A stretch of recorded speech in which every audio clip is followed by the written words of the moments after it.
Coming up on Unpacked, the second chapter. When you're a side chick, you're not wife material. I don't want to be your wife. I don't want to do wife duties. You were a side chick. How did you transition from side chick to being someone's main? And I told you, funny thing is, I told you, I'm like, I'm never going to have kids. Well, I'm respecting the wife because the wife doesn't know. So that trauma was so bad.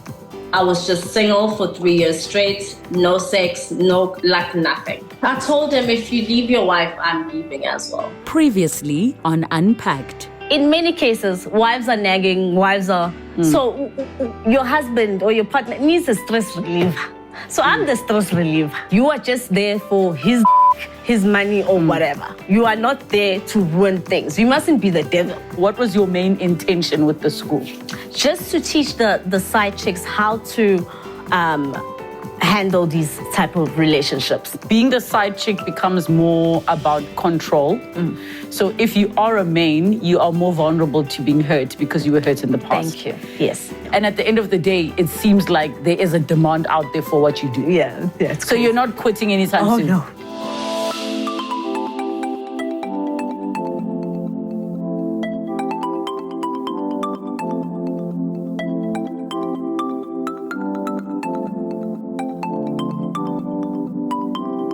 Hey, Unpackers, welcome back to Unpacked, the second chapter. This is our second season, and I'm so excited that you are joining us for this because it's been a while, but also we love to do follow-ups, and it is so beautiful to see our conversations from Unpacked with Relebogile Mabotja start to trend again. And this is just a catch-up with some of our guests. And we get an opportunity not just for us to find out where they're at and what they're doing, but also to answer all of your questions. So it is important when you head over to watch Unpacked that you put your comments, your questions in the comments down below. You may have missed a guest or two, so make sure you catch up with Unpacked second chapter season 1. But today we're officially opening up with season 2. Now today's guest went kind of viral because she is a professional side chick and even runs a business off of this. We will put the original first episode from Unpacked in the link down below if you've missed it, and you can catch up. But we get to catch up with Pinky, who's with us today. How are you doing, Pinky? I'm good. How are you? I am good. Listen, I have to say you are looking very beautiful. You are looking like you are so ready for this conversation. I'm ready. Bring it. I'm ready. I have to say, I really look back on, because it's been now, we're going on 3 years of not having done Unpacked in a studio setting, sit-down conversations. And one of the things I really take away from it is everybody has such an authentic story to tell. We're all human beings with experiences.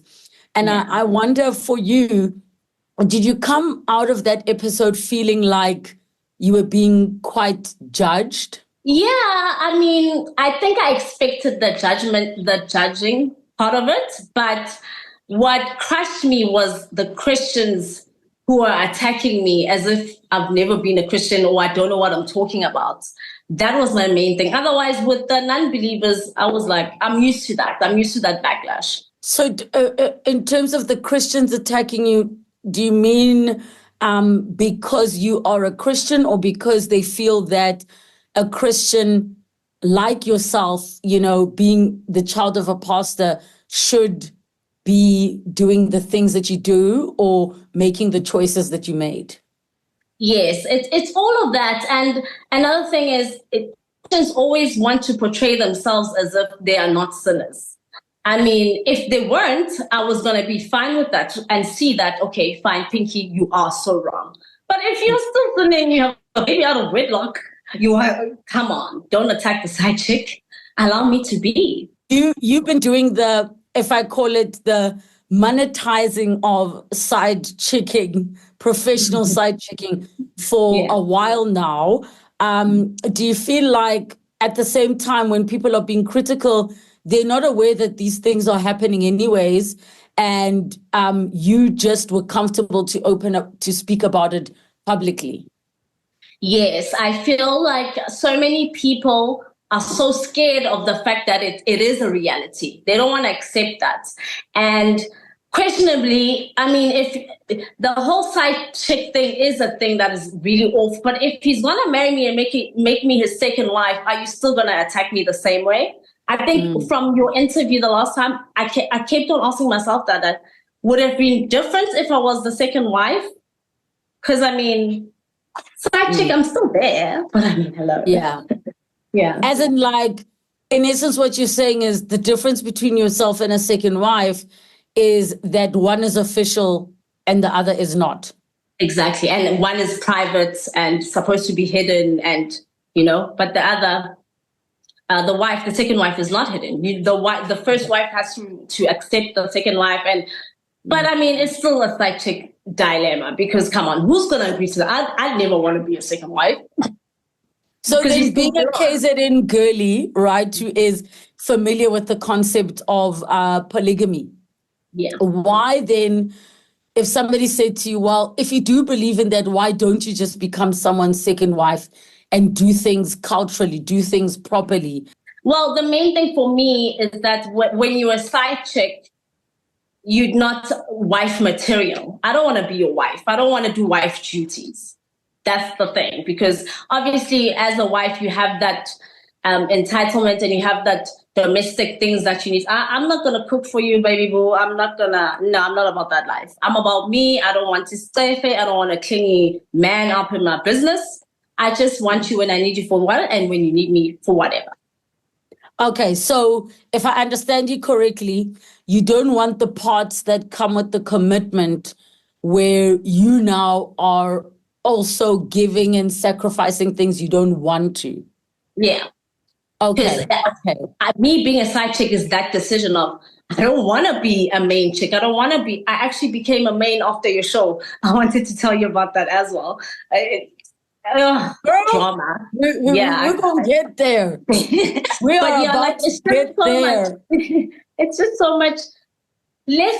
I don't know. I have anxiety, panic attacks, and I feel like if I am a main, I'm just so insecure. I don't like the drama and the whole that comes with it. I just want to chill and be in peace. Okay, before we get to your being a main experience, chat to us about some of the other surprising things that came out of our conversation and the feedback. For example, like, what did your family say about seeing you, you know, have that conversation publicly? Yeah.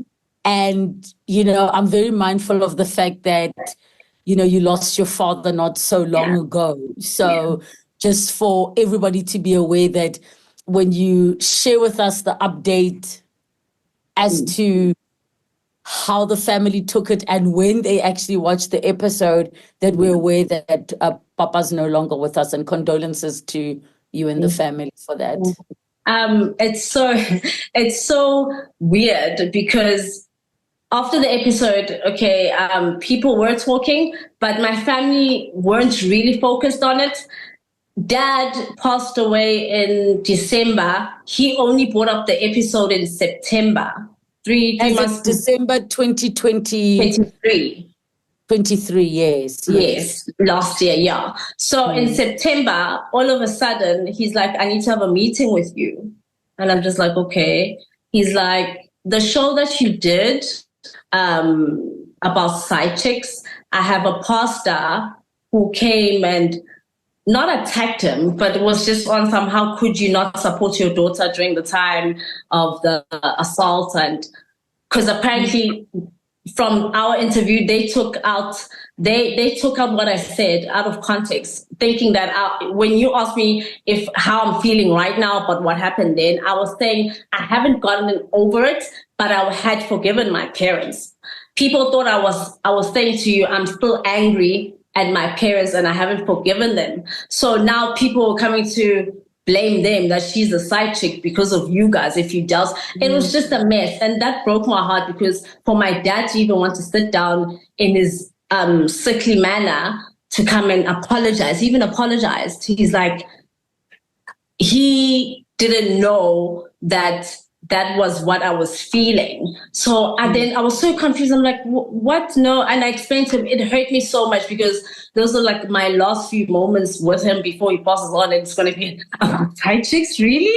You know? But yeah, I'm glad that we had that conversation because at least he's resting in peace. And I want to just bring up to speed, if somebody's not catching on, you had shared with us that you had been sexually assaulted.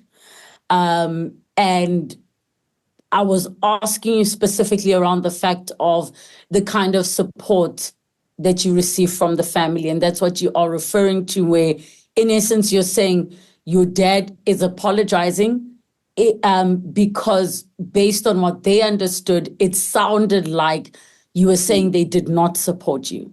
Yes, but that's not what you were saying. From them, yeah. Okay.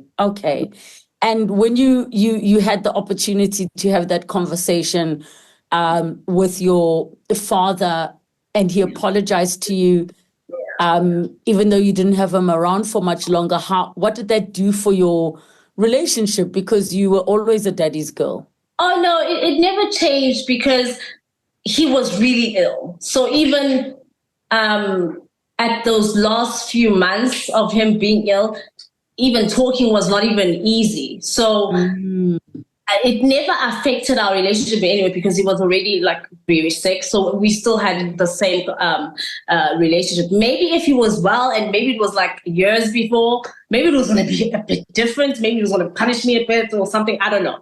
But it didn't. I'm just glad we had that conversation because maybe if he didn't tell me, I was never going to know. I think what makes me so happy is that the biggest takeout for your father is not the fact that you were saying, oh, I'm a side chick, I'm a professional side chick.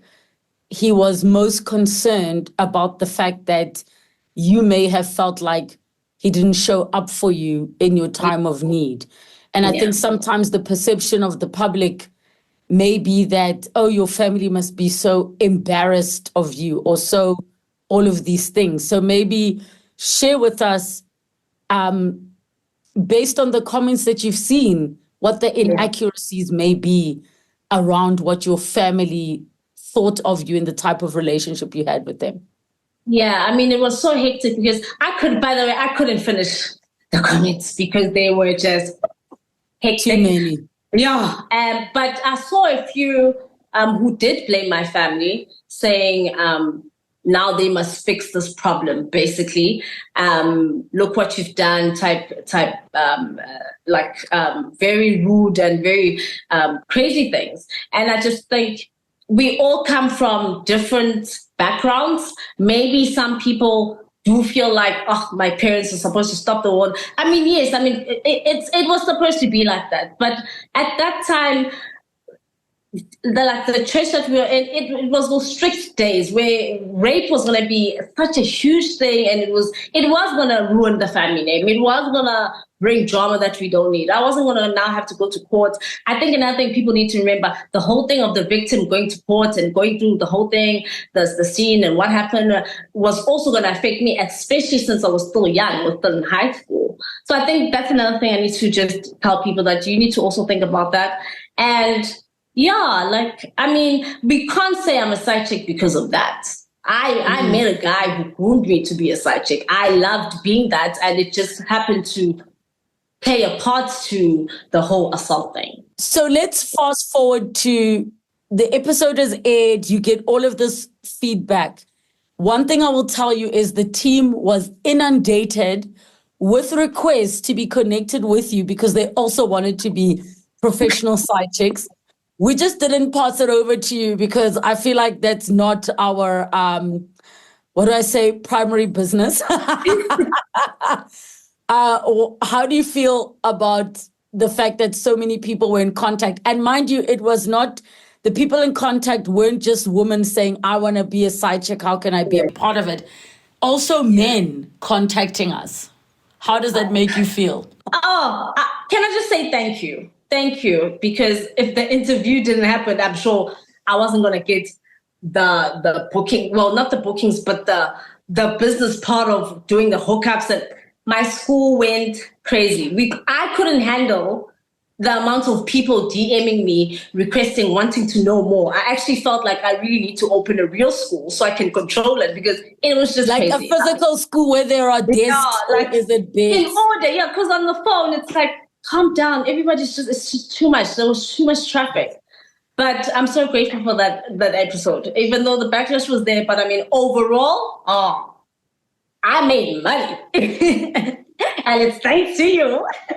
Did any of the backlash affect your mental health? Because I mean, look, at the end of the day, you still are a human being, and people, it by nature, we don't know how to attack what the choices are. We like to attack the person, assassinate their character. Well, it did affect me, because I think after your interview, I even stopped, because there were more shows that wanted to interview me. And I was like, I'm not ready for that backlash again. And imagine, I didn't even read all the comments, but the few that I read, which is probably about 100 or something, that was just too much. So I stopped the whole interview thing. I was like, nah, I can't. It was just a bit too much for me. That's why after then, when I got into the next relationship, the story was different. So when we did the conversation and the episode went out, you were a side chick. How did you transition from side chick to being someone's main? 3 months Was it just later. a promotion from where you were already? He was even younger than me. It was a Ben 10. What? I was a main of a Ben 10. Like, hey, my life just went. Okay, well, I have to say this, but I also got pregnant and had a miscarriage. And that was also another whole thing. And the thing is, linking up all that drama with a new relationship, main, now there's a baby, things were just too much for me. Was the main the same person that you fell pregnant with? So you met a main, and as in you were a main rather. Yeah. And in this, the person's younger than you. Did you meet through the school, or did you meet sort of in real life settings? No, not even through the net, like on my page, not on the school. Yeah. So you meet there, and then afterwards, was this a relationship exclusive?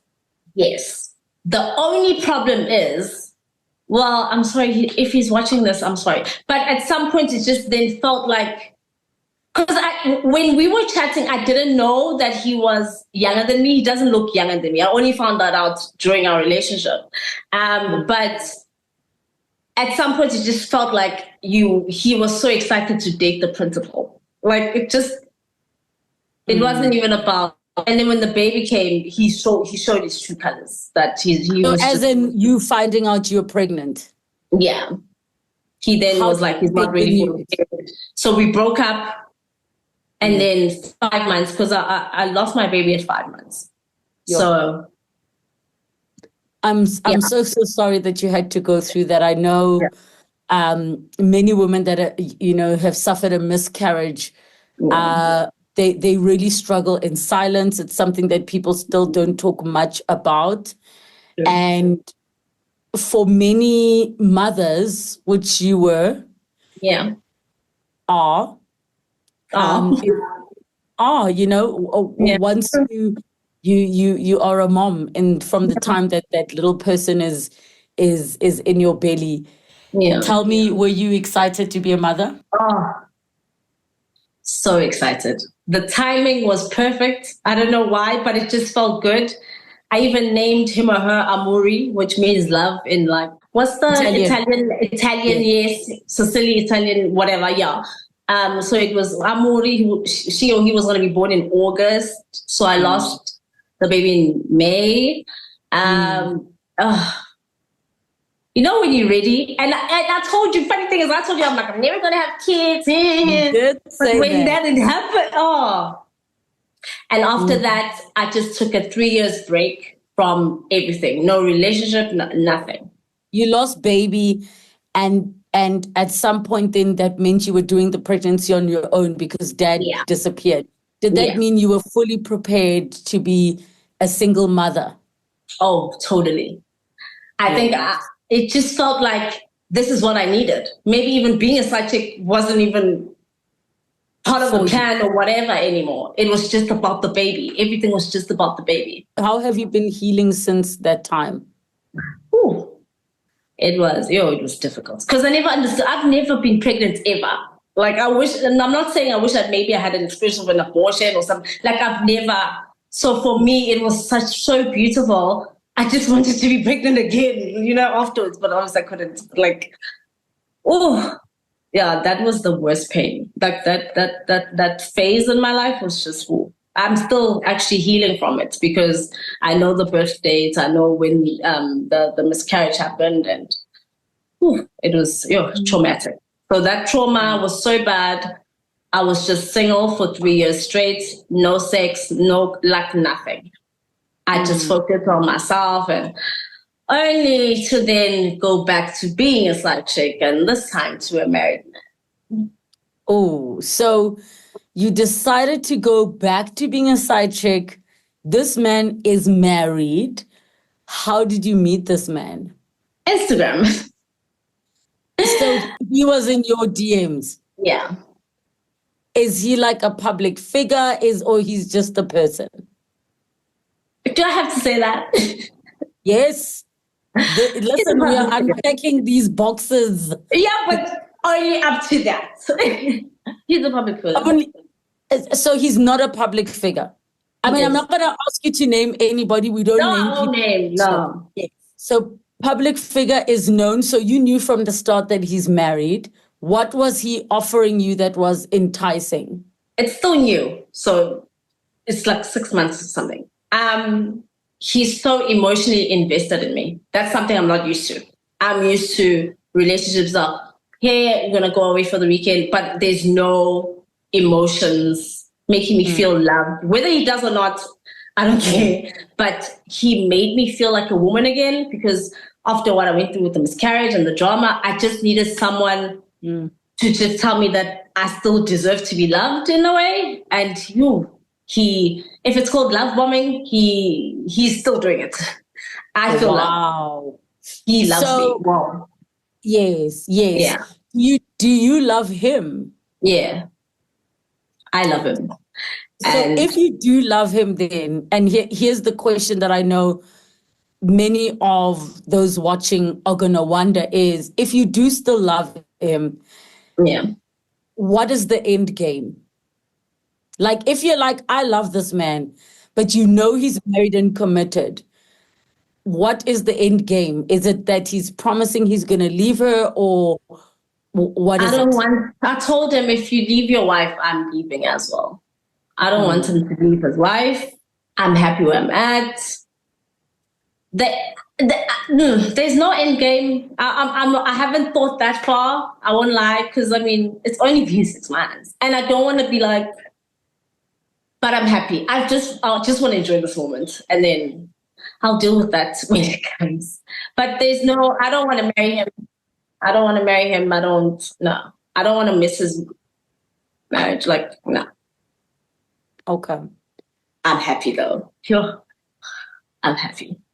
In terms of where you are now career-wise, like what's happening with the business? A lot has happened.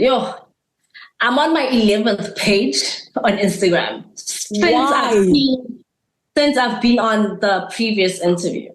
They're always reporting. And the thing is with Instagram, if you're gonna get like a group of people, maybe 5 people who are just gonna do the same thing every day, whether you are wrong or not, they're just gonna rule. So I'm on my 11th page and I still have people following me. Things have been good. A lot of stuff. I've got couples who met in 2019. Now they have kids. Some are married. And the funny thing is, all of this is happening, but I wasn't aware of it. There's just one day I was like, guys, can you update me? Are there any people who are married, kids? Like, has anyone created something more than expected here in the school? I was shocked. People have been married, divorced.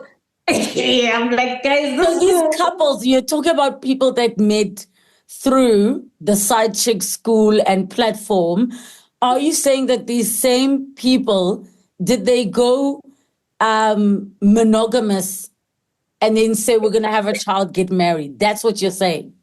and then got divorced and came back to the school. That's crazy. Like, there's a lot. No, there's a lot. There's a lot happening.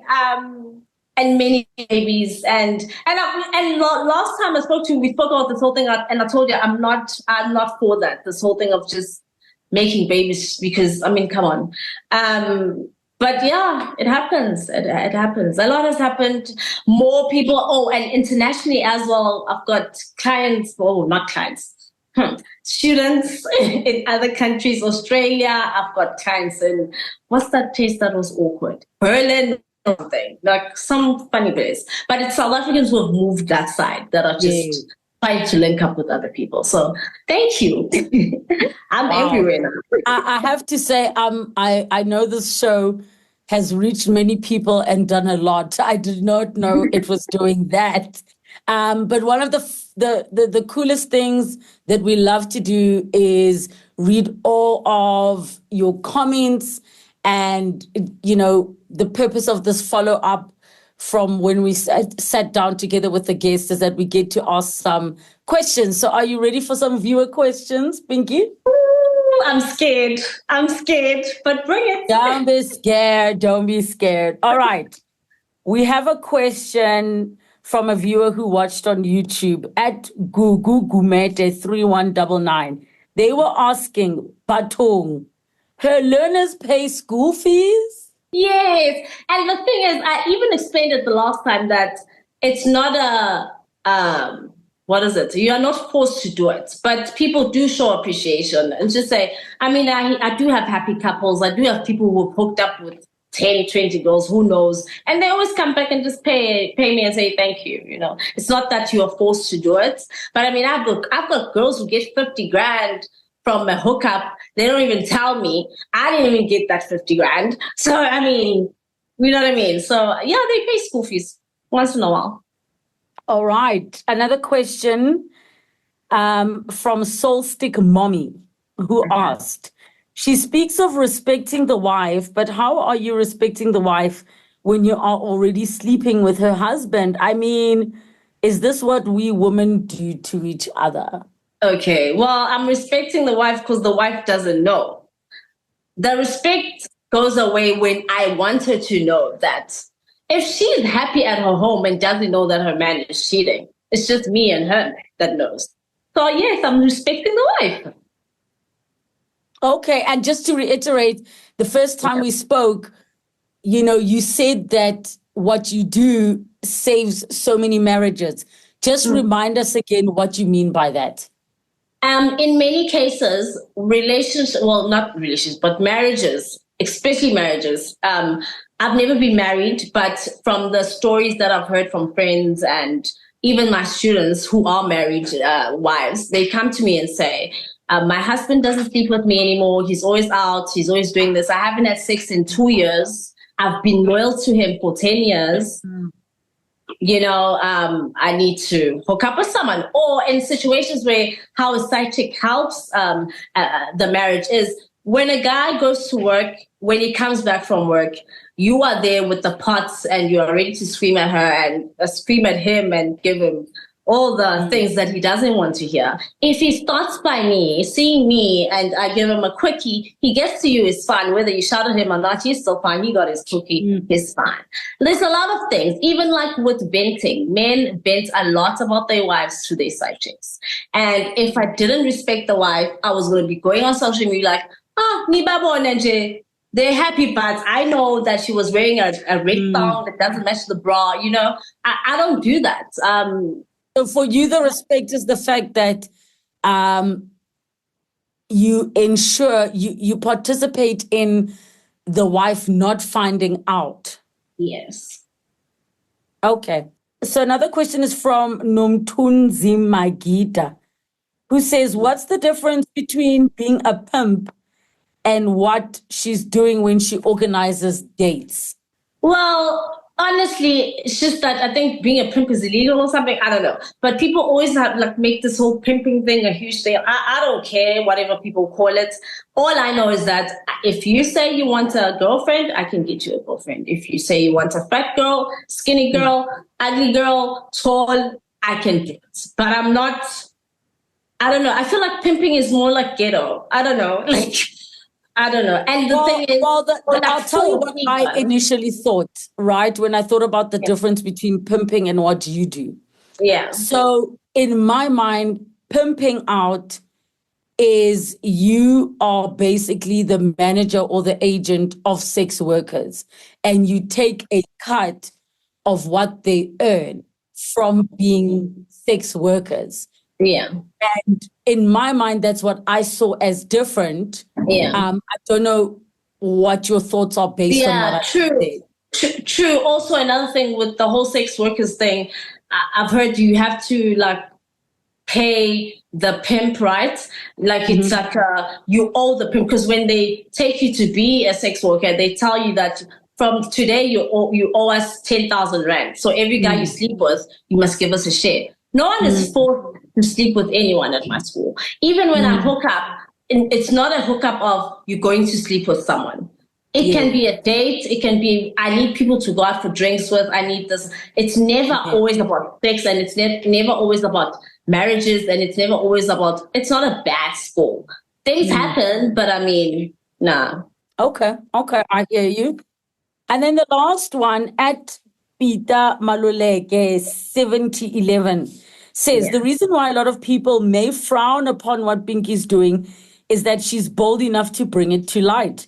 This world exists and we're all aware, but we just don't want to admit that all of this is happening. I commend her for her bravery. What do you want to say to that comment? Thank you. I love those comments. I love those type of comments because it's true.